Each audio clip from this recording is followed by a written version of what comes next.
Nation. The hobby is the people. Weekly news and interviews. It's your number one source. Sports Card Nation. The hobby is the people. Sports Card Nation. What is up? Episode 104, Sports Card Nation podcast. Happy to be back. You know, they tell you before any kind of speaking engagement or speech or lecture that you should start out your presentation with a joke. So in the intro each week, I'm going to try to say a quick joke that maybe you'll find humorous, but in the very least, I'll entertain myself. So here's the first edition of that. A grasshopper walks into a bar, and the bartender says to him, "Hey, we got a drink named after you." And the grasshopper replies, "You got a drink named Sam?" All right, I don't know how great the joke was, but we got a great guest on the program nonetheless. Chris Kelsey from Nashcards is our guest today. Happy to have him on here. Just opened a new store right near Nashville, hence the name Nashcards. We're going to talk about what he does. It's a family business and how refreshing that is to see. And Chris is a bulk submitter to PSA, and we're going to talk a little bit about all the ills and warts of the current grading industry, including his thoughts on automation. So great interview, great reconnecting with Chris, a really good guy in the hobby. Was happy to have him on the show. So without further ado, let's get this thing rolling.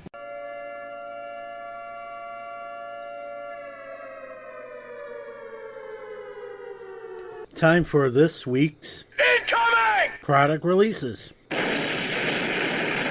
All right, if you're listening to this show on release day, the 4th, we have a few things today releasing. Panini Prism Draft Picks Collegiate Baseball, Panini Prism Hobby Football, 2020 Leaf Autograph Football Jerseys, 2020 Topps Allen and Ginter Chrome Baseball. Not quite done with Ginter yet. The Chrome edition is out today. Also out today, 2020 Panini Flawless Baseball. We have on the 9th, 2020 Topps WWE Finest Wrestling. Also on the 9th, 2020 Bowman Draft Baseball, Jumbo and Super Jumbo. Also on the 9th, 2019-20 Topps Chrome UEFA Champions League Soccer. And on the 9th, the Big Daddy 2020 Topps Transcendent Collection Baseball. Continuing on the 9th, a big release day. These are all still on the 9th, just in time for Christmas. 2020 Topps Star Wars Masterworks. 2020-21 Upper Deck Black Diamond Hockey. 2020 Topps Stadium Club Chrome Baseball. So we got Chrome Ginter and Chrome Stadium Club right near each other. Also, staying on the 9th, 2020 Panini National Treasures Racing. Now on the 11th, 2020 Leaf in the Game Used Multi-Sports. Also on the 11th, 2020 Leaf Autograph Basketball Photograph Edition. So December's heating up with releases. What are you going to buy? That present, or are you going to go nuts and open some stuff yourself?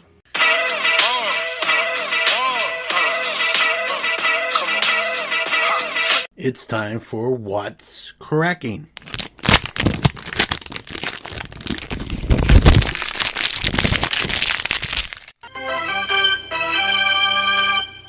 It's time for the lead. And man, what a lead story we have this week. PSA is under new ownership, and it's a name you might be familiar with, especially if you've been in the hobby for any length of time. His name is Nat Turner. I guess you'd call him a super collector. I don't know if he collects one guy. He doesn't collect one guy, but he's got some outstanding cards in his portfolio. Let's just say that. He's very well to do. Obviously, if you're going to buy PSA, you have to be. He didn't buy it on his own, and this is a funny twist. He bought it. One of the investors he bought it with is right now, I have a man crush on this other guy. His name is Steve Cohen. The reason I have a man crush on Steve Cohen is he's just saved my Mets from further years of the Wilpons. And so I'd probably take a bullet for Steve Cohen right now. That's how much I love what he did. And we don't have to deal with the Wilpons here in New York anymore. And as a longtime Mets fan, that was always a tragic thing, knowing they were calling the shots and notorious for being cheap and not, especially Jeff, not being the brightest front office baseball man on the planet, and we're rid of that. And so Jeff Cohen is going to be minority owner of PSA, along with Nat Turner. Now, a lot of people are going crazy thinking this is going to change the game, and it might. Who's to say? I don't know. If you know my stance, you know I've told you, as long as I've been in this, you never know in this hobby what could happen. But first thing I want to say, Dr. James Beckett did a great episode on Tuesday pertaining to the buyout. I suggest you listen to his podcast, Sports Card Insights. I agree with much of what he said pertaining to this buyout, and he did a very good job in the quick show, 10 minutes, but he gets every bang for his buck on that 10 minutes. And great, all the shows are great episodes, but his PSA one really, I just found myself nodding in the car to most of what he said. So check that out. I'm going to sort of echo that here, but put a little of my spin on it as well. A lot of people thinking this is going to change as far as the wait times and pricing and that sort of thing. And I can't tell you it won't, but I can tell you, cool your jets a little bit here. This is a $700 million deal. It's a good chunk of change. When I first heard the amount that it was purchased for, I was a little surprised. It sounded kind of low to me, because this purchase also entails their coin grading side, which is actually what they're, believe it or not, we don't realize it necessarily, but they're really known for that, more so in some circles. And so this is the whole collector's universe. And so when I first heard 700 million, and I thought, man, they've got a 1 million card backlog at like $20 a card. That's 20 million right there, and just profits. And then they got all the new submissions. So and then the coins. And so at 700 million, I would have guessed that this kind of acquisition would have brought more. But again, this is not my area of expertise. So $700 million is a lot of money any way you slice it. So the sale is not, it's not closed yet. It's going to take months, if not longer. If you are a shareholder of PSA, you want to hold those shares, because the buyers, the purchase, they pay 30% over premium. So if you're a shareholder, especially if you have a significant amount, you're going to probably make out better than in most purchases. Now, the company's going to go private. Right now, PSA's been a publicly traded company for a while. They will now go join the private sector. And so I work in the corporate field, and so I know a little bit, not in the sports hobby corporate field, but in the corporate field. And just with my knowledge of how things go, this is where I'm telling you, cool your jets. This is still a money move. This is still a money deal. They're not giving away the shop for free. Will there be some innovation? I think you'll see some innovation. Is it good that a baseball card or sports card guy is now calling the shots? I don't think it's going to hurt. I definitely think in that aspect it's probably going to help. He's a consumer as well. He knows what we don't and do like, and he's going to bring that to the table. Some would argue, the powers that be before Nat Turner could know what we don't and do like, and what happens. So I'm a little bit like, kind of cool your jets. Let's see what happens here.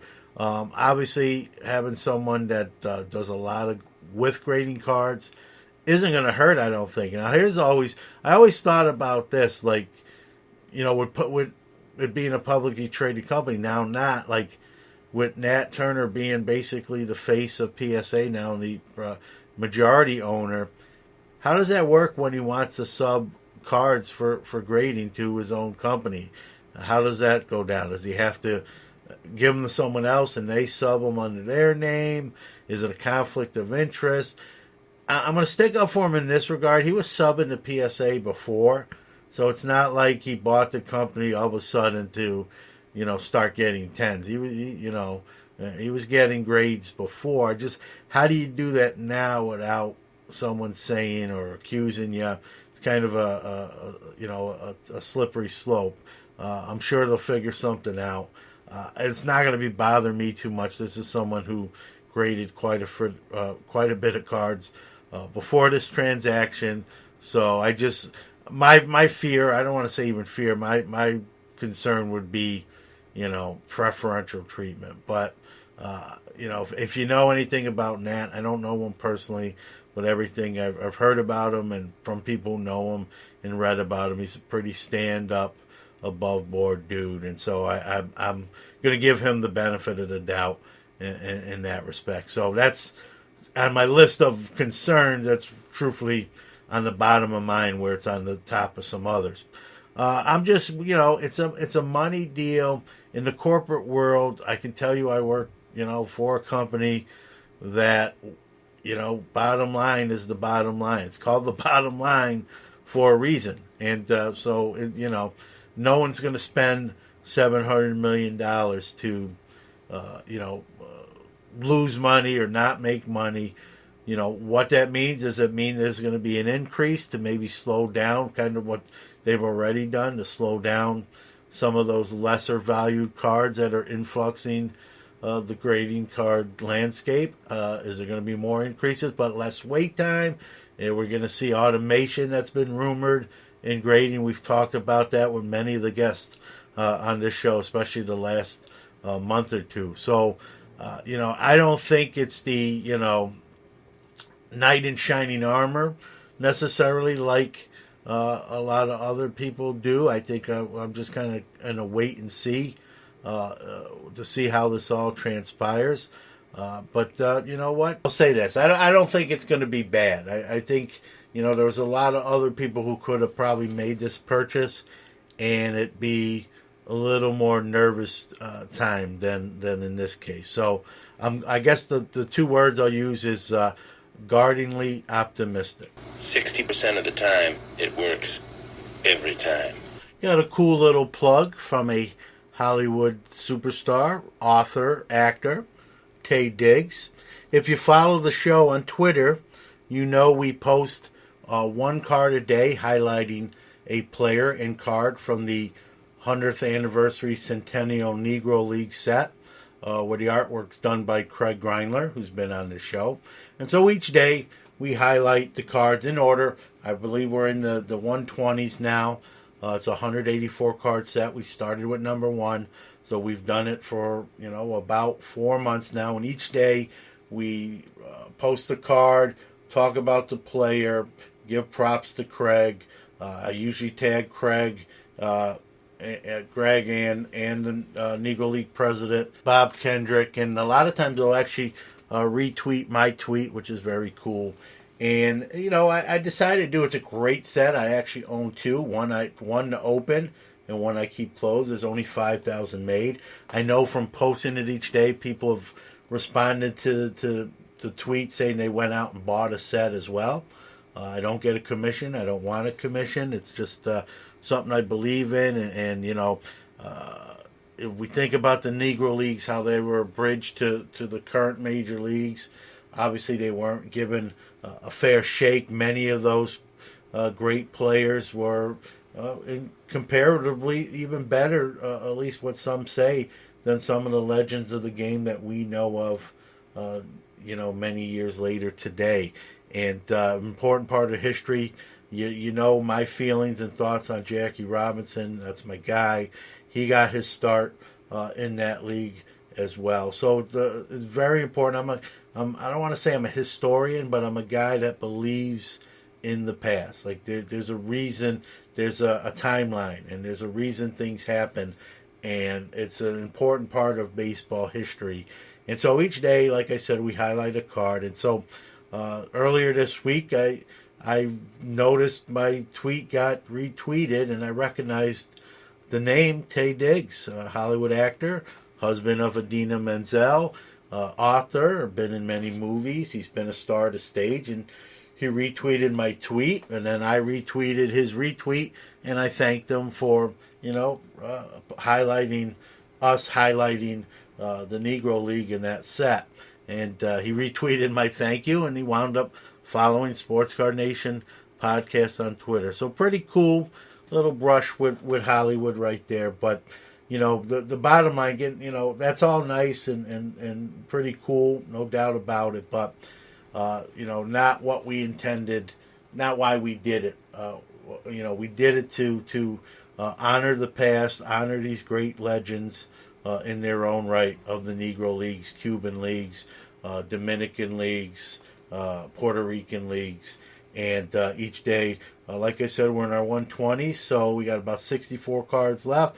We got about 2 more months of highlighting a card a day. So if you want to learn, and the thing about me doing this each and every day that I've gotten from it, which is great, is I've gotten to learn. Some stuff I knew, but by doing these bios, I've gotten to learn quite a bit about a lot of especially maybe not the top guys, Jackie Robinson's, Larry Doby, Cool Papa Bell, Satchel Paige. I know a lot about those guys, but those other guys maybe not as well known.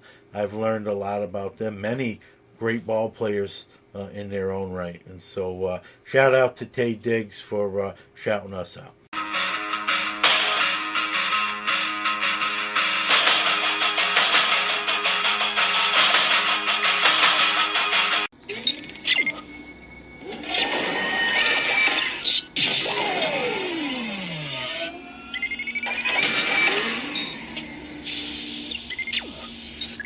Five, four, three, two, one. Commence interview sequence.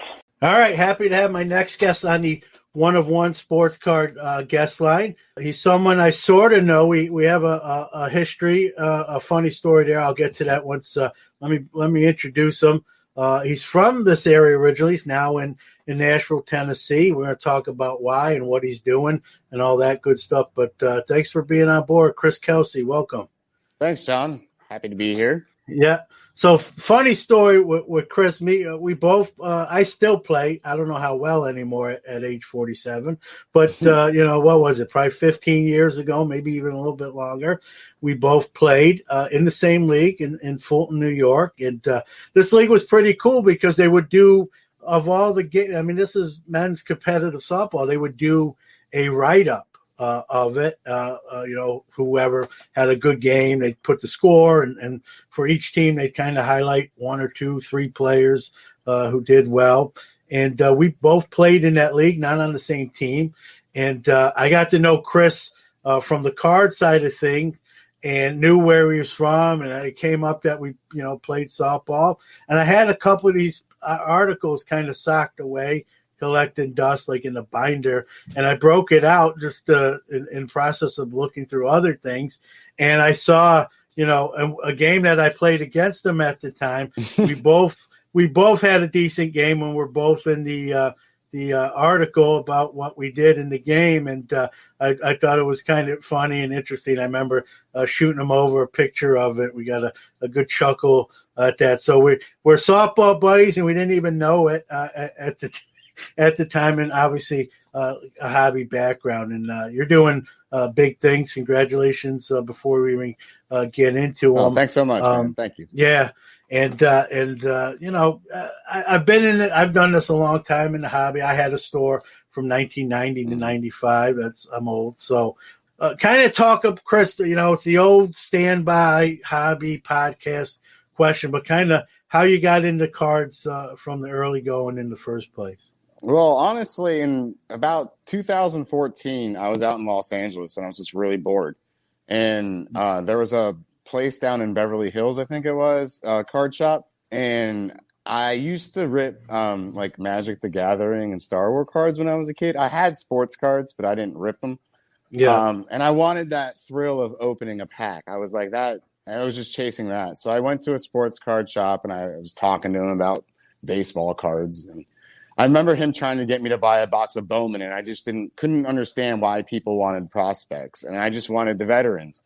And so I ended up buying a box of like Top Series 1, I believe, 2014, and I started opening it. And once I started, seeing that you can get autographs and jersey cards, I didn't even know they existed. I was just blown away, and I was like, this is so cool. I need to learn more about this. Yeah, here we are. So, 6 Yeah. years later, look where you are. I love those stories, hearing how people get into the hobby. For me, I was 7 in New York City, and I was already kind of a baseball fan even at a young age, and I didn't realize they made cards. And then I saw that pack and put 2 and 2 together, asked my grandfather, could I get some of those? He bought me a couple. First pack had Reggie in it, and the rest is history. Did my first show at 15, did the first store at 20 to 25, and then transition to the online part of the hobby, which is where you started as well. I know I'm sure you're on all the platforms, but Instagram's kind of where you made your bones, so to speak. Absolutely. Instagram Yeah. is actually where we started. Yeah. Where I started as even a collector. Yeah. I kind of faded away from that 2014 zone. I kind of, when you get that initial itch and you rip a lot and then you learn it's not worth a lot of money and then you feel like you got punched in the stomach. That's kind of what happened to me. And this was the time where I was like, clawing for money a little bit. So I kind of took a break from cards. And then in about probably 2016, when I moved to Nashville, I found a local show. And that's where I started going down there. And at the same time, I was interested on the online scene that you spoke of. So at the time, I didn't have a Facebook. I didn't have any social media. I was one of those weird people living in a hole. And you're probably the smarter at the time. You're probably the smarter one. Not a lot of people thought that. Probably thought I was kind of weird. But so I jumped on Instagram, and because I knew Topps had that, and I was trying to enter these giveaways, and I just made a new handle called Nashcards because I just moved to Nashville, and it was my card account. And I learned everything I know on pretty much Instagram and that local show in Nashville, which is pretty cool. And so you just got bit by the bug, really. It just kind of absolutely. Took off. So I just got real into the scene, especially on Instagram. Like there was a lot of younger generations there, and it was kind of interesting learning from that demographic too. You kind of see a new side of things, but they weren't doing the same things that you see on Facebook. So I remember once I moved over to Facebook, I saw razzing going on, which I'm sure you know about. And, well, I was one of the people, like me and some other kids, we did some Raz pages back in the day on Instagram that were like pretty popular. And that stuff didn't exist back then on Instagram. And so once we got really full-fledged with that, it kind of built me a traction. Like, we were the only people doing that. And I started gaining followers, and I started, integrating a lot with a lot of accounts there. And my account just kind of, snowballed into what it is today. Did you know early on, like, hey, someday I'd like to do this full time? I want to make. Absolutely not. It wasn't until I started like going to that show, and I bought an Aaron Judge Inception from 2016 for $10, and I razzed it for $25. And I was like, I just made $10 in 5 minutes, And I was like, that's when I really got the itch. I was like, oh my gosh, this is so cool. Because when I was out in LA, I was like trying to flip furniture and I was always trying to flip something. But, I lived in a small apartment, and we had big dressers and chairs. Like furniture is huge, and this was like these little pieces of cardboard that I could like stack in a box of something that I was really interested in sports, because I'm really big into fantasy anyway. Yeah. And they go under my bed. My wife's not complaining. No one's complaining. And I can make money off them. I was just obsessed. So. And then here you are, doing big things. We're about 16,000 followers later. We're sitting here at the shop, crazy. So. It's crazy. When I had my store, Chris, and I've said this on my show many times, number one, social media didn't exist. So I didn't have the luxury of that. Did well with what we had to work with. But what I did in 1992 would not work today. Number one, there wasn't there wasn't braking at that time. Grading was around, but it was really in its infancy stages, not what we know it as today. I joke around all the time. Braking, I think, saved the wax part of the hobby, and in a sense, saved the hobby. But I come from a time period where, if I had packs and my buddies were like, let me open a couple, I'm like, no, get your own, man. And yet here we are, in today's day and age where you're paying somebody, and it's great. I mean, I dabble in it a little bit, not very often, but sometimes. But you're paying someone to open the product, and then you're hopefully getting some of those cards. And I'm old school where, like, I don't want you open, like, buy your own packs. I'm not opening your pack. And it's where we've come and how attitudes and things have changed, mostly in a positive way, not all, but I always say some I get asked every once in a while, if somebody, a listener or someone will message me, hey, you ever open a card store again, John? No, I had one. And it's different. I'm not saying I never think about it. I think it's easier and harder at the same time. I think it's harder because you're battling not only just like other stores, even though you're not really, you're kind of forging but you're also battling that. One of the reasons I sold out to my partner and left my store back then, Chris, was eBay came along. And so I was battling this invisible entity. People were coming in the store and say, hey, John, can you do $20 on that? And, I maybe had it marked for 30. And I'm like, I don't know. And they're like, I can get it on eBay for like $20. Yep. And I'm like, eBay. And then that's how I kind of really, really got in eBay, or like looked into what it is. And that started happening more. And I'm like, at the time, I was young, probably even younger than you are. And I was missing out on some stuff. Like, friends were like, hey, let's go. We're going out of state to this rock concert. Let's go. And I'm like, I gotta be at the store, man. I can't leave. I wanted to go, but I had that commitment. And I'm a real big, like, I'm not going to close the store, even though I had a partner.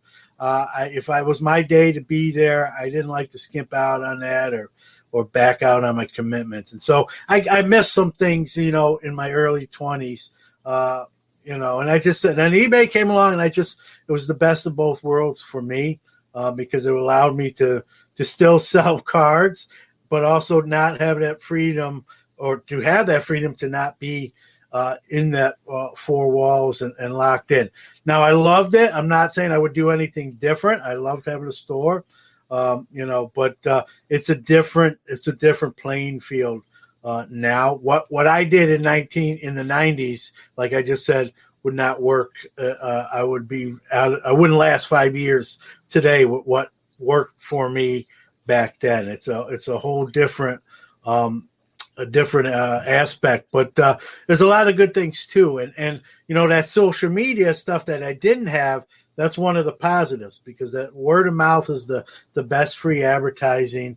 Like you said, even with Instagram getting up to 16,000 followers, that stuff is you can't put a price on stuff, and with that. So, kind of talk about how Nashcard's the store. When did that start brewing in your mind? When did you think? Like, probably about 3 months ago, honestly. Yeah. I spoke about this before on some other places, but if you asked me a year ago if I was going to have a store, I would have adamantly told you no. But as you stated, the landscape has changed so much, even in the last year, that I figured I could run a store differently. And that only happened once we ran that PSA bulk sub that we run, which I'm sure we'll speak about later. Yep. But a good example of that compared to your 90s store is when I just joined the store game about a month ago when I opened, I can't get allocations of wax from these distributors because I'm too new, right? And it's not like it used to be where it's like you pop up a store, you get the wax, you distribute it to the customers. It's, you got to spend a lot of money over a lot of amount of time to even get a little piece of the pie. because that's how popular wax is. So you come into my store, I don't have cases of Prism football on back order. I have 0 cases of Prism football coming in. I guarantee I won't even have one hobby box of Prism football in my store, which is kind of a little odd. But we do things like a lot differently, you know, like we have a store where we take your cards and grade them for you.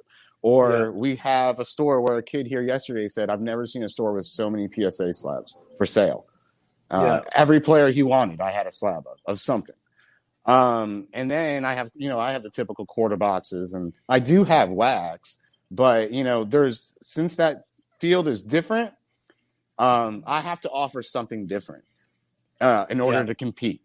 And you know, my online presence is really what that is, as well as the store is just kind of an office, as we kind of discussed earlier. It's just an office space for us. It's a glorified office.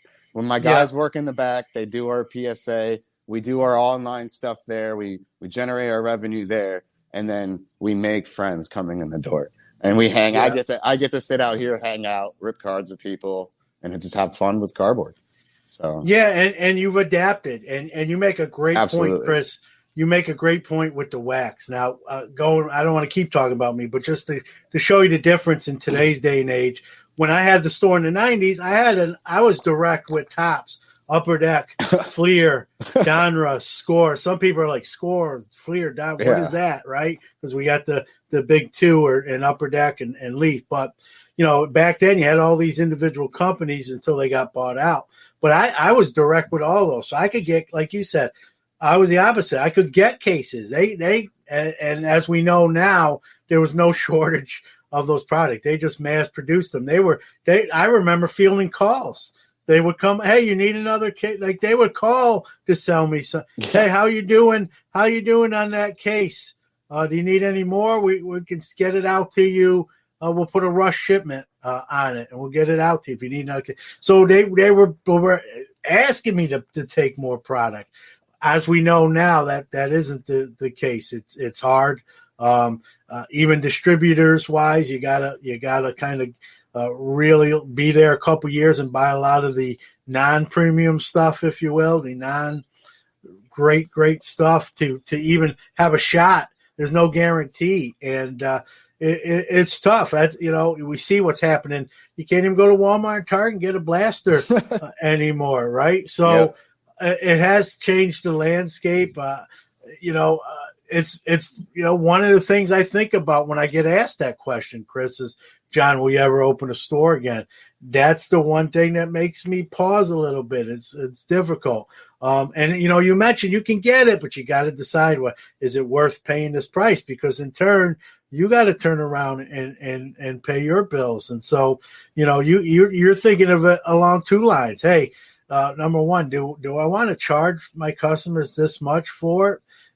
But I have to, because I have to buy it for this price. And that's exactly my struggle right now, John. That if you know me and my Instagram account and all that, what I'm known for is like to be like, you don't have to comp me. Like it's usually my card is going to be 80, 85, 90% eBay. It's going to be under eBay. It's going to be a hot guy that you're investing in. You're not going to have to pay that eBay tax and blah, blah, blah. You're going to save yourself $20, $30. That's always been my model. So like for me, just to change that, just because I have this store and like buy secondary wax and mark it up to $600 a box when you can go onto eBay and get it for $500, I won't do that.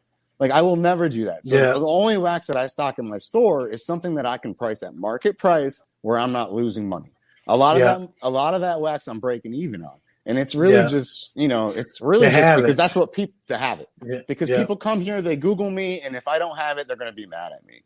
So, and then also I love it too. I like to watch them rip it, and I hang out with them. Oh, yeah. And the best part about it is after they rip their cards, a lot of them, they open up 2-3 boxes with me, and then they put the cards in the sleeves, and they walk them over to our countertop there, and they go, hey, you want a 20-day of these first? Yeah. And we take them right there on the spot. So going to take a real quick break, but we'll be back with more from Chris Kelsey.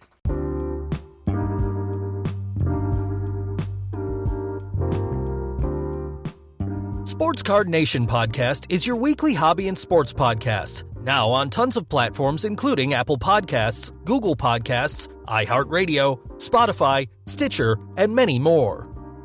Listened to in 44 different countries globally, Sports Card Nation is one of the most interactive podcasts around, providing great content, giveaways, and some of the hobby's best interview guests without time constraints. Thousands can't be wrong. We want to thank all the wonderful listeners around the world, our awesome guests on the show, and our tremendous sponsors making us what we are today. Remember, without you, there's no us. Sports Card Nation is back with Chris Kelsey. Which I think that wax thing is going to work itself out. Maybe it might I take think it's going to break 100%. It's going to break. Something's going to. Yeah, it's like anything. It's cyclic and it goes up and down. I think right now we're just in. I tell the story a couple months ago. True story. I walked in to Walmart. I didn't even walk in there, Chris, to 4Card specifically. I was getting something for the house.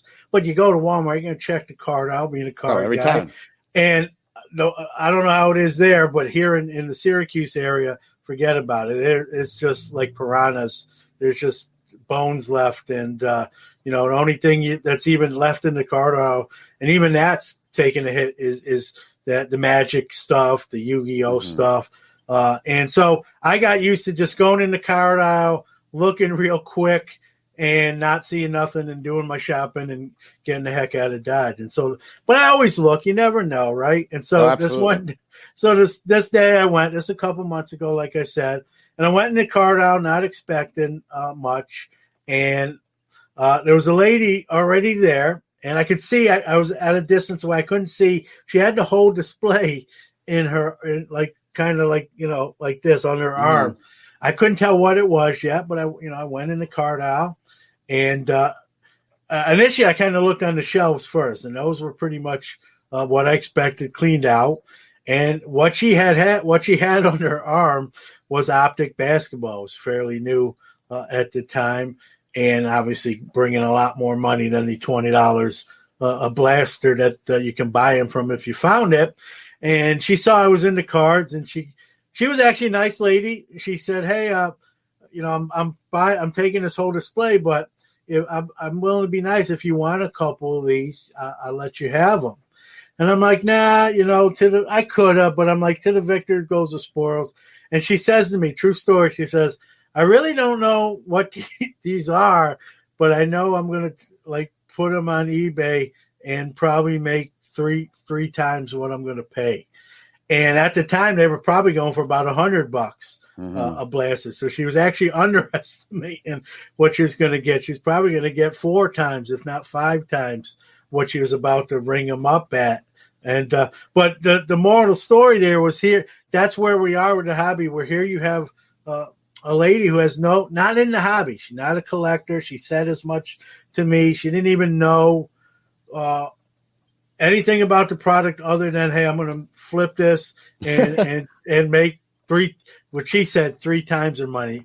That's where we are, is when, people who aren't in the hobby, and there's not, it's free enterprise. The last I checked, when I woke up this morning, we were still in the United States of America. And, I know some people would probably frown upon that, but, she got there first, or the timing was right for her. And, but Zion, I could have been Zion Williamson standing next to her, and she wouldn't have had any idea who I was. She just knew, "Hey, I'm going to, and listen, we got a pandemic going on with COVID, and some people are hurt more than others. I get it.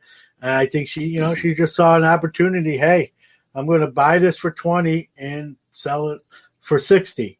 Although like I said, at the time they were going for 80 or 100, but she was thinking 3 times her money, and she was more than fine with that. And so you're not only competing against fellow hobbyists now, you're competing against people who aren't even in the hobby. They're just seeing dollar signs or an opportunity to make some money, and that really sort of muddies the water. Some people actually can't stand that. I'm all to each their own. Yeah, I'm all for it. Every customer that comes in here, I mean, almost the majority. I have a small percentage of customers that come in here that are really collectors. That I really like John Olerud and I want a card of him.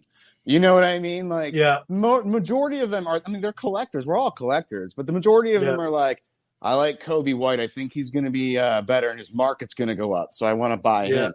Everyone that comes in my door is trying to make money off me.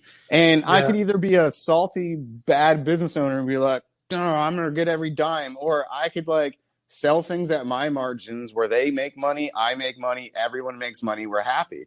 And the way I look at it is I have these quarter bins and these 50-cent bins up in the front. They're loaded with like colored $3 eBay cards. And I had one customer in there 4 or 5 hours pick out $500 worth of like 50-cent cards, right?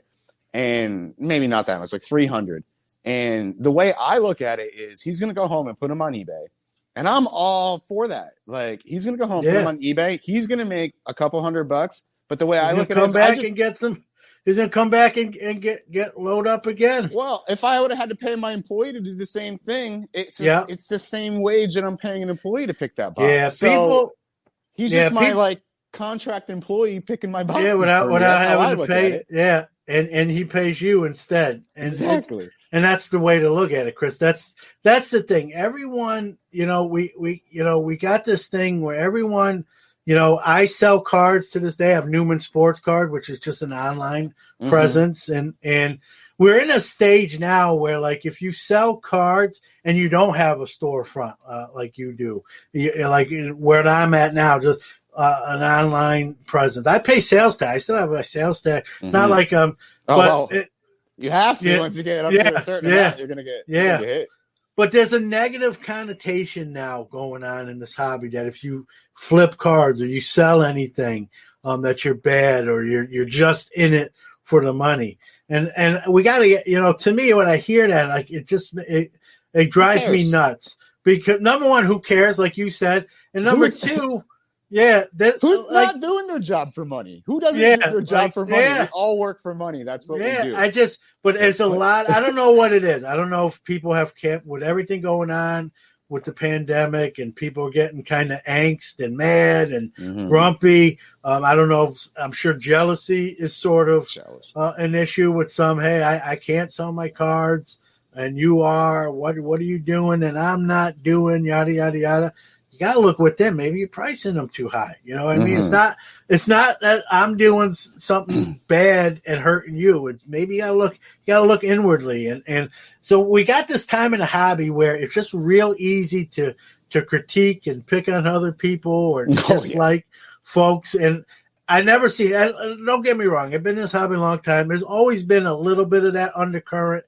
But it seems like the last couple of years, it's really, really kind of come to the surface. And now we, as you know, we've got more influencers involved and Gary Vee, and not just Gary Vee. I think sometimes he's unfairly kind of painted as like the spokesman for all the influencers. I mean, he's probably the most popular, but we have celebrities getting involved in cards, and it's become more mainstream than it ever has before. Other people don't like that. I'm screaming from the rooftop like, this is a good thing. If you love this hobby, if you want this boom to continue and thrive, we need new blood in the game. Like if it was just the same people and it was like a country club and we're not taking any more admissions, we're at capacity, that model won't work because I'll speak for myself here. I'm older. Like I'm not going to be around. Someday I'm not going to be here. We need that next group. You guys, people behind you, younger people to kind of come up and take the baton. If we just said, hey, if you're in the hobby, you're in, but we're not taking any new people, when we die off, not to be morbid, but that's not going to work. And then if you say, well, we lost a lot of our old timers, now we're letting you in, it's too late. People will be like, hey, you were pretty rude to me back when I wanted it. I got out. I'm not coming back. And so I've always been my take with the hobbies. I welcome anybody, whatever you're doing. I don't care if you're buying something on Monday and selling on Tuesday. That's your business.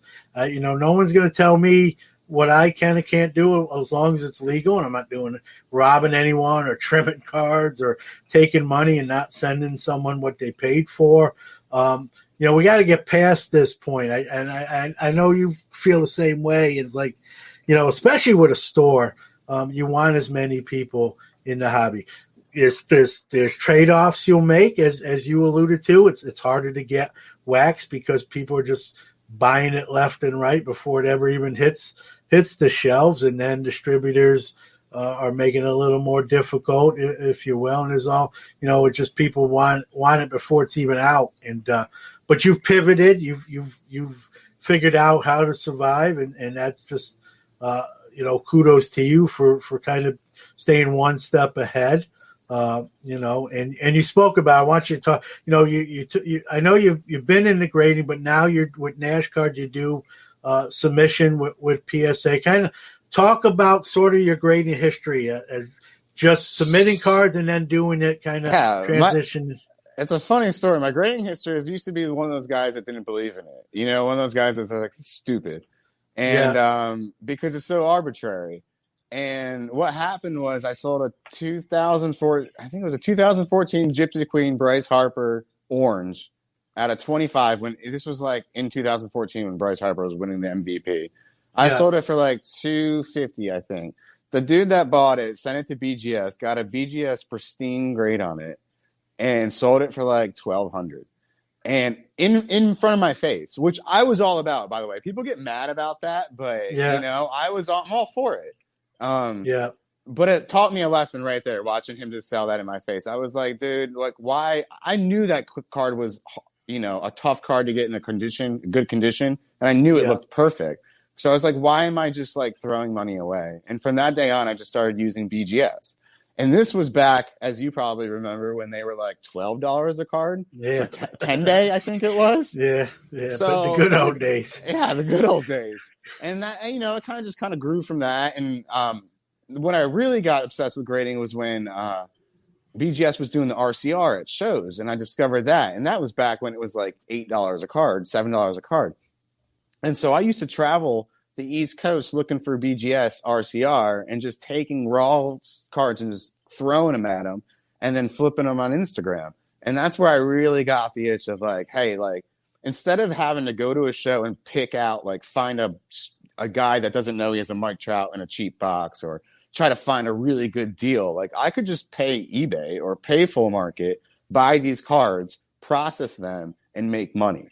And that's when I became like really obsessed with grading. And I kind of just filtered through the companies. I went from BGS, and then when COVID hit and all that, I did a lot of PSA through a couple group subbers myself. And I liked it, but it was kind of like, the time frame back then was a long time. And it was also like you weren't making 20x margins like you do today. You were like doubling the value of your card. So it was kind of hard to play with that time. So I was all BGS, and then COVID hit. I went to SGC. They were the only one that were open. I gave them a try. It didn't work out the way I wanted it to. At that point, I, discovered, I started hooking up with PSA really heavy, and I started negotiating with them a little bit. Not negotiating, but you know what I'm saying? Like they knew who I was. They saw my social exposure. I'm sure they knew. A lot of my customers were tagging them like about going to SGC. And I'm like, I wasn't promoting anything. I'm just trying to find the math that worked for my margins. And PSA took me on board to be a group subber with them. And I started subbing my cards really heavy with them. And it worked out better than any other company I've ever used by far. So now I'm a PSA guy. And, I just think especially with all the other companies raising their prices, and PSA still is they raise their prices too, but like I'm still grading at $25 a card or $11 to $12 a card, 13. And it might take a lot of time, but the margins we're getting on these things are just ridiculous. Yeah. And so I've just ran my whole business off these margins, just sending cards to PSA, getting them back, selling them, sending them off, and that's it. That's all we do. And it's funny. I've said this on the show, so I'm not going to go into the long story. But like you, back in the day, I thought grading cards were sort of a fad. It wasn't my thing, and it's a huge part of what I do. And so we're live on YouTube during this interview, and so I rarely do this, but Ziggy asked a question in the chat, so I'll use it. When you get your cards that you're submitting to grade, where do you get them from? He mentioned Star Stock. Do you have certain So, platforms you're fond yeah, of? I'm really big on personal connections. I really think eBay is a dumping ground for kicks. If Yeah. you ever see me when I sell raw cards, and everyone knows I grade. So when I sell raw cards, I try to always say, this is from my kick pile, which means like these didn't make the cut to be sent to PSA. Yeah. Because I'm not trying to sell people And you with know junked what, up Chris, cards. not to cut you off, that's kudos to you for doing Yeah. that. There are people who do that or don't do that, I should say. They just sell them without that disclaimer. I just bought a lot of 7 Prism Kyler Murrays at a show. I take them back. They look perfect. Take them back. They all had fingernail dents in the back of them. Yeah. If you don't think that gentleman knew that, I'll never buy a card from him again, though. That's my thing. Like, don't lie to me about it. But anyway, so forgot where we were going with that. Yeah, but no, the fact that you're up front like that is refreshing because we both know that there's a lot, like you just brought out an example where that doesn't happen. I don't buy from eBay because I believe a lot of people review their cards, and then when they don't pass the test, they just send them to eBay. And also because this is my biggest thing about eBay is that you set your own market. Even if I find a good deal on a rare card on eBay, I'll buy it. Now the whole world knows what I paid for that card, and every customer is going to come in my door on their phone and be like, well, it sold for $80 on eBay. I'll pay you $60. You know what I mean? So you set your own comps. And so I don't buy on eBay. I kind of buy on Facebook and other groups, but it's only from people that I trust, that I know that aren't reviewing their cards and sending me their dump piles. What I like to do is personally go out to shows, go out to places. I meet people that are like love ripping packs, and I like to buy cards in large quantities from people that open cards in large quantities and take care of their cards. And so I just go to a guy who buys all of his Prism. He pulls all of his Zions and Jaws. I don't even want them. I don't care. I'll take every other rookie, and they're in perfect condition pack, and then we'll put them through our process and send them off that way. And that's where I like to buy my cards.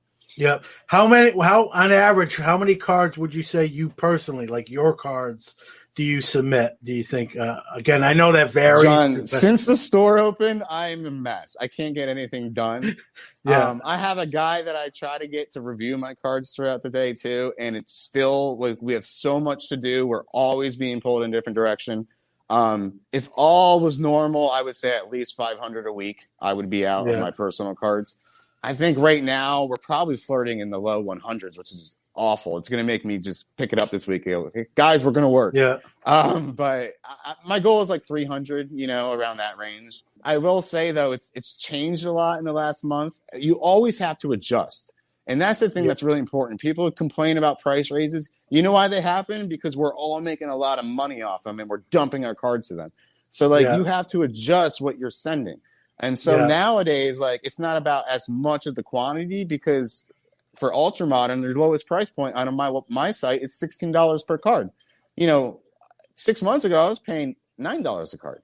So that's like almost double, and so you really have to adjust what you're sending. And so you can't just be pulling every rookie from 2019 Prism and sending it off now. You kind of have to be timed with it and put a little more head into it. So my how much cards I'm sending off has gone down, but the levels that I'm doing them at and like the value that I'm putting into it has gone up, obviously, because I'm always growing.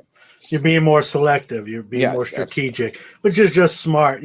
Another quick break, but we'll be back with more from Nashcard. If you haven't heard about Anchor, it's the easiest way to make a podcast. Let me explain. It's free. They give you the tools that are needed to allow you to record and edit your podcast right from your phone or computer. And they distribute your podcast for you, so it can be heard on Spotify, Apple Podcasts, and many more. You can make money from your podcast with no minimum listenership. It's everything you need to make a podcast. It's why I use it and why you should too. Download the free Anchor app or go to anchor.fm to get started today. Sports Card Nation is back with Chris. It always bothers me when someone says, yells kind of from the rooftop at other people, stop sending in your base cards. And I get it. I get their frustration as far as wait times and all that. I get it. But if someone's paying for their card to be graded, that's their business. If they want, their Jose Oquendo rookie card that's worth 5 cents, they're just that's their PC guy. And more power to them. If like you said, just you have to decide, like, hey, is this worth waiting 2 to 4 months for? Or do I have to pay? Hey, I'm going to pay the $50, but I'm going to get it back in a week, 2 weeks at the work. You got to make those decisions. That's not someone else's fault. That's just the market of where we're at. Now you have to. Sometimes you got to change your strategy. That's life. I change everything. Yeah. I would say almost on a weekly basis we're changing what we're doing. For example, I say week because my team helps me so much. I mean, I have 2 guys that help me full time, logging cards, reviewing my cards, sending them out. PJ Eric, shout out, what's up? My wife, as you know, always reviewing my cards too, helping out. So it's really a team effort, but we're sending out. Before I was sending out a lot of like base Kobe White, base Tyler Hero, Optic, even hoops, like they're dollars in dollar boxes, sending that out. But since I have to pay $16 a card for those, I kind of faded those. And now our 10-day has just got cut in half. It's actually a 5-day. No one knows that yet, but little live reveal. Breaking news. Breaking news. We're actually launching a new site next week after Thanksgiving. It's going to be huge. New service level. It's going to be awesome. Same price, $55 a card.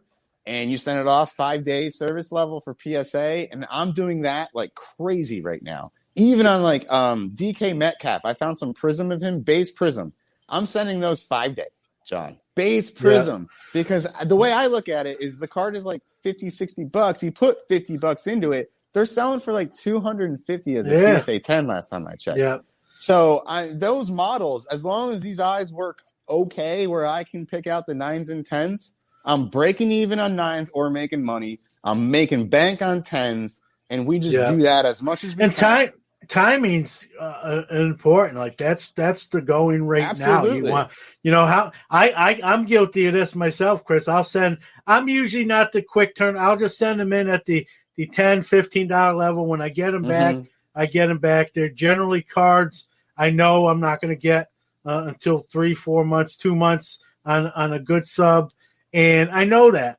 But there's times when I get I'm honest. You get a card back that you subbed 4 months ago. I'm like, if that was today, I probably wouldn't have sent this card, right? Oh, absolutely. I get that all the time. Maybe they're not starting no more. Maybe they've struggled and they're not, a hot prospect anymore, or even a person of interest or demand. I've got, for every great story where I've sent in a $10 card raw that winds up being $150 when it's sold graded, for every 2 of those, there's the one that, hey, when I sent this guy was the toast of the town. When I got him back, that temperature has changed, and I probably wouldn't even have subbed it now. But here it is slabbed. And so there is a strategy. There's sort of an AI, a rhythm to it. I don't want to say AI. That's artificial intelligence. We're not dealing with computers. But you have to decide, like, the iron, strike while the iron's hot. I need this back kind of quick, because there's always, especially in football. I'm a huge football guy. We both know, God forbid a broken leg, that a guy can go from top of the football market to career potentially being over, very quickly. And so you definitely, football, I think, is the one sport, if you're going to get a quick turnaround, it's probably there. And so you got to, these are things, this is on the individual submitters. This isn't even your job as a ball. They have to decide what it's not your fault. So if they, and I'm, when I sub, I'm doing it at the $10 to $15. If I get that card back 4 months from now, like I mentioned, and that card doesn't have the same luster it once did, that's not Chris Kelsey's fault. That's Judge John Newman's fault for, that's the breaks, right? I could have, if I was really that concerned about it, I could have bucked up and paid and made sure I had it back in 2 weeks. I think sometimes we're quick to blame the grading companies for taking and even the submitters, even the people like yourself. It's not their fault necessarily. Now, I won't give the grading companies a complete pass because they're not really managing the time they're saying they're going over that. But it's not your guys' fault who are the bulk submitters. Once you get that to the PSA in your case or all the companies, I don't want to pick on just PSA. They're not the only. They're all having backlogs at this point. That's not the subbers' fault. You get your cards to them, then it balls in their court when they can get them back to you to get them back to the consumer. So, we got that's the other thing in this hobby we do a really bad job of is kind of blaming the wrong people. Oh, it's never, no one ever takes any personal blame. Yeah. But, I mean, we try our best to be transparent about the wait times. We've had to shift our wait times 3 times now since we've launched in July. And the thing is, all we know is like what already happened. And that's so irrelevant till today that, that it's just a guess. Yeah. So I've started we're saying on bulk, we're saying 6 months now. I'm just telling people that because I'm just like, whatever. I don't know. No one knows exactly what it's going to be, but like everyone don't get disappointed. Just expect 6 months, Yeah. It's funny. It's when I sub stuff, I actually a lot of times I almost forget about it. I don't really, but like I don't think about it every day. Oh, you have to. Because you go nuts, right? There's people that check every day. Crazy. There's people. But I look at it like this: when it pops back. I'm surprised. I'm also one of those guys. I'll look at the grades before I get them back. I don't know. The older I get, I like less surprises. My heart can't take that stuff. But, all joking aside, we got to really, you're doing all you can do. It's once it's out of your hands, it really is out of here. And as consumers, we have to decide what turnaround times we choose to submit in.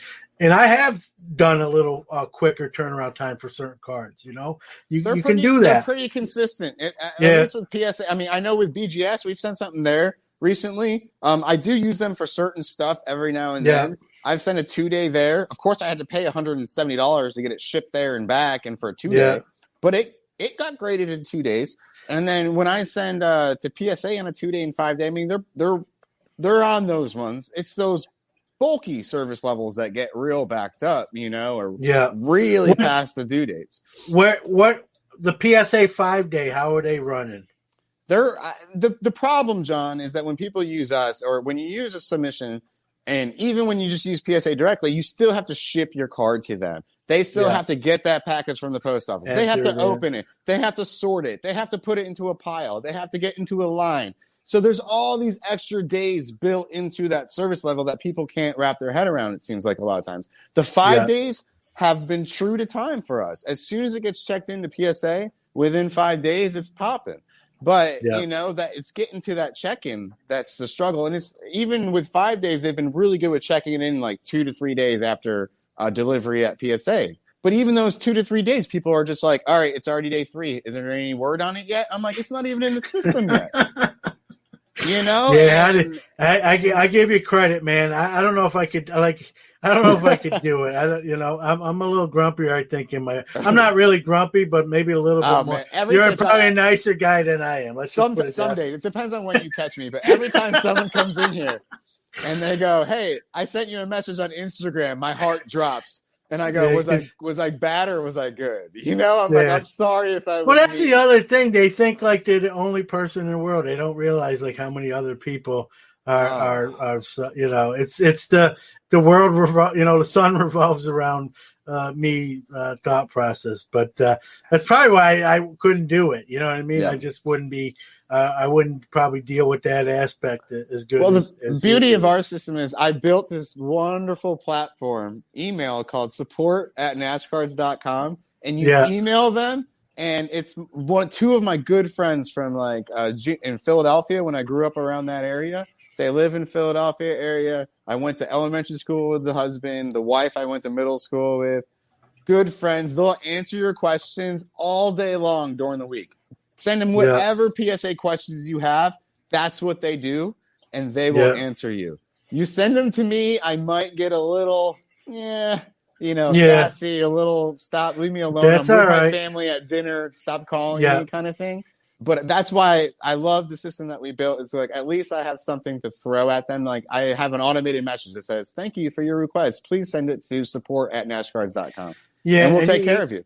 You're organized. You got all your bases covered, and you're even thinking a little bit ahead, which is always important. Absolutely. Need to step aside for a quick break, but we'll be right back with more from Chris Kelsey.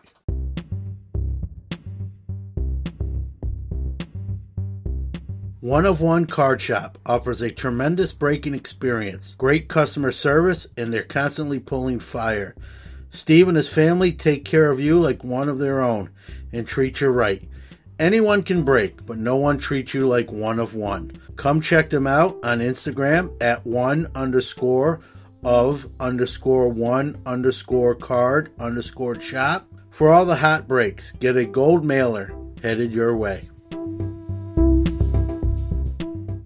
Sports Cards Nation is back with Chris Kelsey from Nashcard. As someone who subs a lot of cards for grading personally and for others, what your thoughts are on automation in the industry, having a computer just automatically. I hate it. Yeah. Can you imagine if grading was A, cheap, and B, automated? Everyone would do it. It would become a requirement to sell your card. You would have to pay this fee, whatever it was. It would be cheap, but you would have to pay it now because everyone would expect that card to be automated, like with that grade. Yeah. It would be so fast. Like the thing that I don't ever like push for wait times or push for price increases or anything like that. But what they do is they cause you to be crafty. Okay. And that makes you use your brain. If it becomes easy money where you don't have to use your brain, then I'm going to leave because everyone will jump and it'll just be one of those. It's kind of like the wax game now. And no hatred on those guys, but like they kind of got grandfathered into being a millionaire or being a gold mine. And it's easy, dumb money. You get a box for $100, you sell it for $1,000. It's like, I don't want to be a part of that. I don't need that. Like, I like cards. I like to play with them. I like to integrate with people. We like to rip cards here. We like to sub them. So, like, I just want to work for it. I want to, because I feel like if other people, it became easy, then I don't have an advantage anymore. And what my advantage always has been is that I'm good at that stuff, right? I'm, good at figuring out markets. I'm good at running math models and figuring out what to grade, when to grade, where to grade it. That's what I'm good at. And if it became, so easy and accessible and everyone could just do it instantly, I lose my edge. And how would that make me benefit, Yeah. So. I see both sides of it. Again, I'm old school. I'm sort of the old man on the porch. Number one, I don't like to see people be out of work. So I don't want to see, I don't know how many graders, 50, 100 graders suddenly replaced by this supercomputer that spits out 50 cards in an hour. And we don't need you guys. Thanks for all your years of hard work. Pick your last check up on your way out. That part kind of makes me nervous as what we're going through now with people being out of work, right? I don't want to make that problem worse.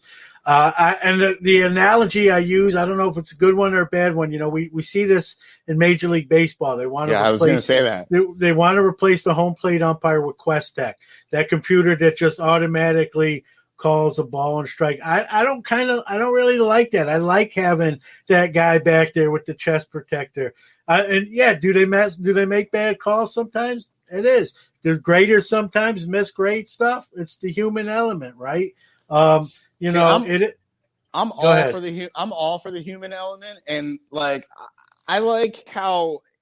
think even card condition is discretionary. There are people that come into my shop and look at a card and they go, "Oh my God, that's trash," and I go, "That card's not even that bad." Because all they want is tens. All they see is tens. All they see is every corner has to be perfectly sharp. And when I think about it, I'm like, that's a piece of cardboard that's been sitting in a piece of cellophane, thrown in Walmart, thrown in Target. It has a little white on the corner. That's in really good condition to me. So we all see it differently. And I think even the graders see it differently. So people are always up in arms about oh, why did that 10? Why that 10? It's because Bob graded that one and John graded that one. And Bob, doesn't think corner damage is that big of a deal because it's the easiest thing to just boop is gone. And, you know what I'm trying to say? I agree with you. It's all it's all discretionary, and we forget the transport of these boxes and cases take. to get to whether it's Walmart, Target, or a car store, right? They're on UPS trucks. They're flying. They're on FedEx jets, right? This stuff. I'm in the transportation industry for my work. I know how this works. I see stuff come back to my terminal, OS&D, all beat up. I get stuff to take home, cereal and stuff like that. Where the cereal's good, just the box is a little crunched in, right? And we can't put this on the shelf at Wegmans or supermarket. So here, guys, everyone grab a box. It's still good. It's just not marketable. Well, that happens in any industry, in any product, right?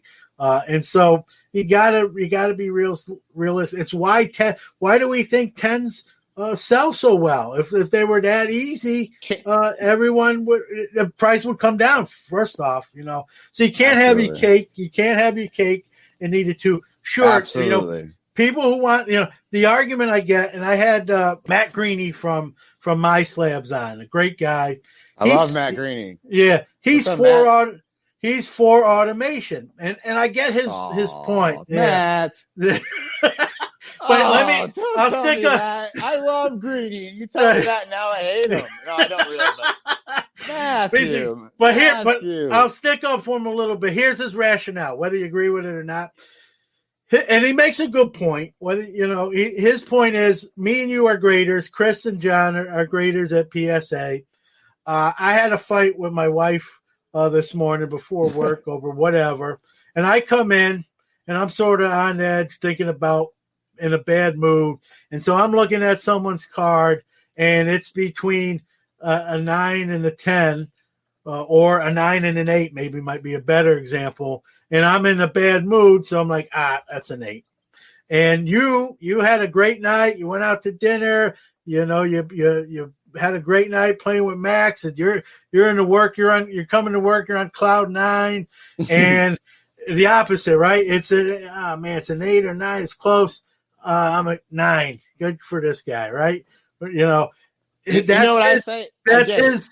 That's you know his. What I say to Matt though. I say that's a small price to pay for. Yeah. I'm not even going to talk about that. Here's the alternative, John. This is what's going to happen with automation: is that you're going to go onto Facebook and you're going to see Bobby Billy from Nebraska, who just bought a blaster from Walmart, and he live views it through the automated feeder, and a 7 and a 6 comes out, and he's like, Panini Tops Control, what is this crap? And because he's not getting 10s from all of his automated grades. And then you're going to get him being all mad and up in arms, and it makes no sense. And so, in my opinion, that little mood thing that you talked about is a small price to pay for that second scenario of automation. And when I think about it, I agree with what you just said. I think the other thing is it's people are going to still complain about automation. Oh, it's going to be the like worst. You just said. And so now not only you're not ending the complaints. What you just ended is those people out of work. You flooded a market. You flooded the grading market. You made it irrelevant. You brought down prices, and at the same time, you put all that grunt and moaning onto the production companies because they're not spitting out 10s out of their machines. Yeah. That's exactly what I think would happen with automation. Yeah. So I respect Matt's opinion, and okay, it's a good point, but I don't think it's enough for me to sign up. I'm not saying he's wrong. I think he's exactly right, but just because the point's right, I still don't think we just sign off on just going full automation. And so while we might agree, I don't think we get off talking about Matt. We get off at different exits still, even though I agree that the direction might be the right. I just don't think that's the answer to that problem. That's a better way to put it than what I said. I'm sorry, Matt. No. John's way more civil. I don't know, but every once in a while, Chris, my brain defrosts here in Syracuse and actually works. So we haven't got into full blown winter yet, so it's still working. So I want to get back to Nashcards in the store. One thing I love what you do. It's beautiful. Your wife Amy, your son Max, they're part of what you do in the store. I love that. I think it's something. When I had my store, my son wasn't even around yet, so I didn't have that opportunity. If I always joke, like when I get asked if you ever do a store again, John, I would say if I did it, my son would have to be involved in some capacity. He's older at 20, but I love what you're doing. Kind of speak to that dynamic and how awesome that really is. So my son is 6. His name is Max, as you mentioned. He's never been huge into sports. We kind of threw him into soccer, and he kicked it around. And in basketball, he didn't really like it. So, I mean, he's never been into sports. He never took appeal to, like, watching sports with me or sports cards. I still have hope. I don't really care. My wife still has hope. He might someday. But once a friend brought over some Pokemon cards, my son was just like all about it. And we started buying some packs and ripping that. And there was one time where my friend Farley, what's up, Farley, was over, and we were ripping Pokemon, and my son just hit a full art card, and he was shaking. You know, like the little kid excitement when you pull like the Derek Jeter back in the day or whatever. Yeah. He was like shaking. He was like, oh, and that's when I knew, like, it was like, oh, I want him to be a part of this. Now he's like excited about what I do. And it just brought this whole new like energy to me. And so we offer Pokemon now. And now my son has like a little showcase in the corner of the store where he sells his Pokemon cards. And I'll be honest with you, John, they're a little overpriced. I let him press his own stuff. Me and Amy keep harping like $1 to $2 max. And sometimes he'll be like 20.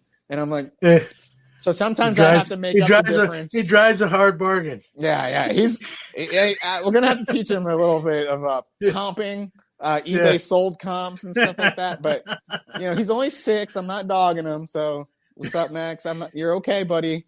They got the prices a little bit, you know? But you got to start somewhere. It's absolutely. It's a lot easier to come down and sometimes go the other way. So he might be smarter than you think. But he sells lots of cards, man, and then he comes over. He pays me for packs because I won't just give him cards. I feel like you're teaching them the value of the dollar and the transaction and how to negotiate. I'm trying to integrate that through this model and, you know, teach him math. Even we were doing math with it last night with packs. So. That's been amazing. And then my wife, she never really cared about the cards. She's always been 100% supportive, which I am amazing. You know, I'm so lucky to have her because a lot of my friends or other people I know in the hobby don't have that. And they have to kind of, you know, dance around or do stuff. But if I'm out to 2 a.m. doing deals, it doesn't matter. She knows, you know, it pays the bills. It's what we do. Yeah. And she's even jumped on board. And I think we spoke about this before we went live, but like she even reviews cards for me. She sends off PSA orders for me. She comes to the store. She'll help you out if I'm busy talking with a customer. It's me, her, and Max, you know, and then our whole team here. So I just love it. I love that I'm able to share the space with them, and it's become a whole family thing rather than just me in my office, like, look at my Chris Bryant, you know, like. Well, they say, you know, the old saying goes, right? If you enjoy what you do, it's not really work. And so I think, I don't want to speak for you. You're right here. I think it's become less work in that format for you. And it's, absolutely. You know, and I probably work about 14 hours a day, but I don't feel like I work a day in my life. But I know that's corny, but I love being true. Here. I'm here today. I don't even need to be here. We're not open, but I came here to get some things done and talk to you because I love being here. So that's that's a good place to be. There's some in the hobby, truthfully, that aren't there that are still doing it. Yeah, and it probably shows in their character or what have you. That's them. But Chris, awesome stuff, man.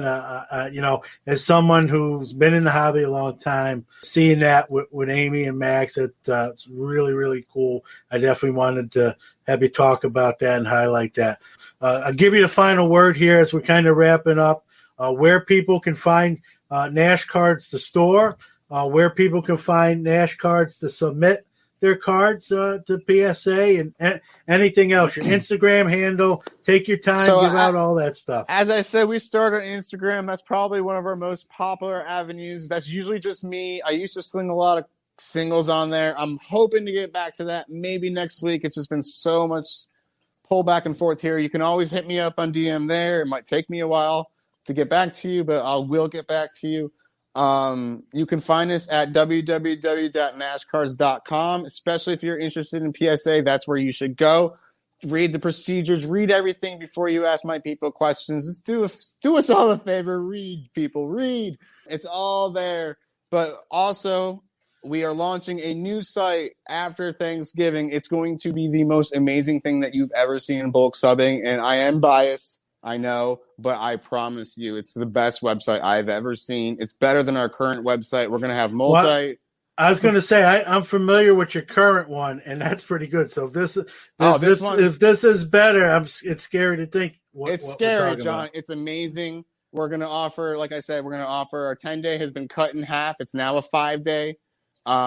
We have this new amazing site. It's 100% faster. It'll track everything to a T. We're going to have the best system and platform out there. No offense to everybody else, because I love you guys. I subbed with you guys. But I've been working on this for 6 months every day. My guy Dan is unbeatable with the systems, internet building. Our new site, again, after Thanksgiving. Check it out. It'll have everything you need. And then, again, Instagram is where you can find us. Store is in Mount Juliet, Tennessee, about 15 minutes from Nashville Airport. All right, awesome stuff. I'm hoping get down there sometime, and if I get in that neck of the woods, we'll do this again, and we'll do it live and on site, and it'll be fun, and we'll talk softball the whole time. If New York ever lets us Tennesseans come up there again, they haven't let me up all year. If I'm ever allowed up, I've missed a few weddings already. I haven't seen my parents since like 1992. If they let me back in, I'll come up and see you too, John. We're only about 15 minutes away. Yeah, no problem. We'll make a plan of it. So, absolutely, Chris, keep doing what you're doing, man. Awesome stuff. Love it. Thanks for giving us a little time on the show as well. Thank you so much. Thank you so much, John. We'll see you later.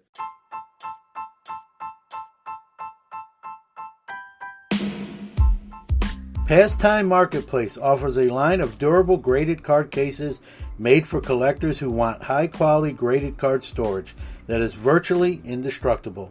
Their cases are waterproof, dustproof, airtight, and designed to protect your valuable collection. Check them all out at www.pastimemarketplace.com. Protect your best with the best. And remember to save 10% off your total order. Use the promo code SCN10. That's capital S, capital C, capital N, 10 for 10% off your total order at pastimemarketplace.com.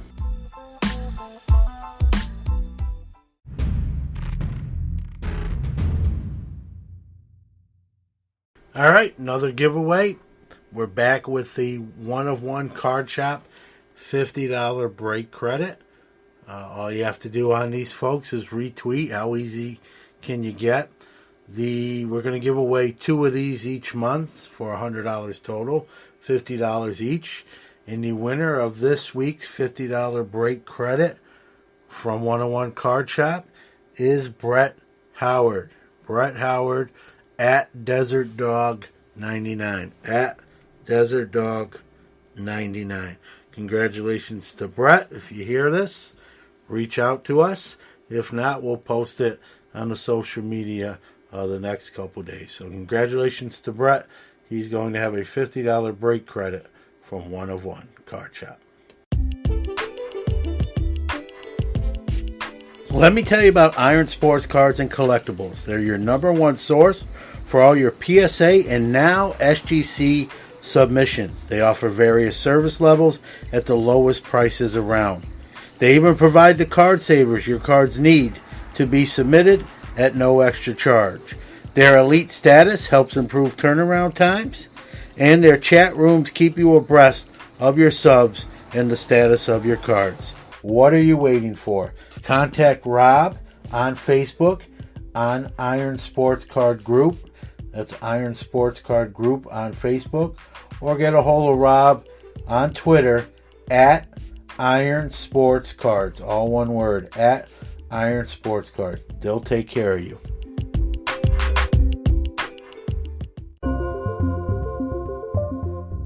So that's going to do it for episode 104 of the Sports Card Nation podcast. Want to thank my great guest today, Chris Kelsey from Nashcards.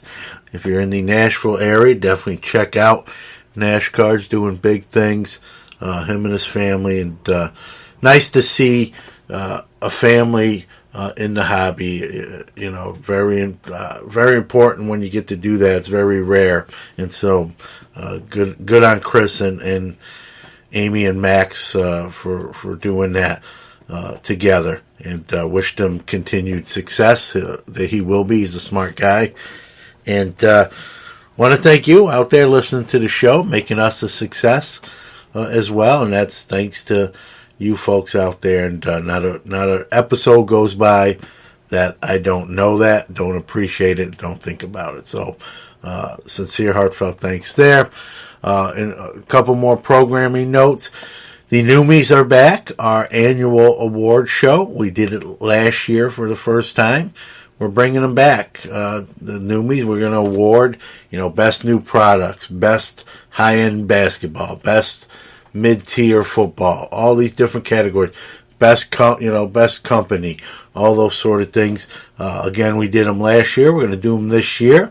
And that episode will probably air on New Year's Day, January 1st, 2021. It'll be the Newmies Hobby Awards. And here's the best part about those Hobby Awards. They're chosen by you. We'll put up polls on our social media sites with the candidates, ask you to vote. You can even, obviously comment, write-in votes. And so you select the winners. This is we call it the People Choice Awards, and that's selected by you. And so January 1st, 2021, we'll start the new year right with the Newmies. With that being said, we're going to bring this thing to a close.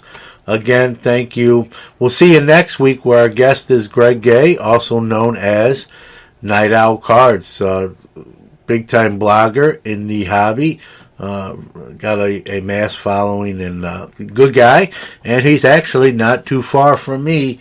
He resides in Watertown, New York, a city where I actually lived a couple years. And so we'll talk about that as well. So we'll see you next week with Night Owl Cards.